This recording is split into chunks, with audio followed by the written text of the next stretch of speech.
BJP ఒక్క MP seat కూడా గెలవకుండా పనిచేస్తారట CPM. ఇంతకీ సిపిఎం పుట్టింది బీజేపీ కోసం, ఆర్ఎస్ఎస్ని ద్వేషించడం కోసం, హిందుత్వాన్ని ద్వేషించడం కోసమా, లేకపోతే కమ్యూనిస్టు రాజ్యం తద్వారా కమ్యూనిస్టు భావజాలం ప్రజలకి కన్విన్స్ చేసి ప్రజలను అటుకు తీసుకెళ్ళడానిక? తిండి బట్ట వసతి అన్నటువంటి వామపక్ష సిద్ధాంతం పక్కకి వెళ్ళిపోయి చాలా రోజులు అయిపోయింది. ఎందుకంటే తిండి వీళ్ళు పెట్టించలేరు, బట్ట వీళ్ళు ఇప్పించలేరు, వసతి వీళ్ళు ఇప్పించలేరు.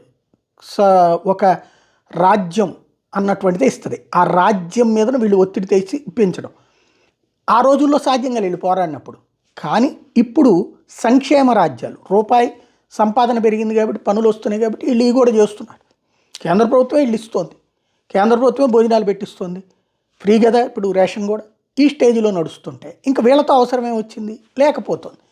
ఇలాంటి సిచ్యుయేషన్లో కాలమాన పరిస్థితులకు అనుగుణంగా మధ్యతరగతి అంశాలు ఎంచుకోవడము, ప్రజల సమస్యలు ఎంచుకోవడం మానేసి నేను బీజేపీని అధికారంలోకి రానిను, వస్తే దించేస్తాను, దీనికోసం ఆ పార్టీ పెట్టేది. నేను అధికారంలోకి రావాలి, నా పాలన అధికారంలోకి తేవాలి, తద్వారా ప్రజల్ని కనిపించాలి. కేరళలో ఒకసారి వస్తే ఒకసారి పోతుండే, బెంగాల్లో కొట్టుకుపోయా, త్రిపురలో మునిగిపోయా, ఇంకేంటి అక్కడ?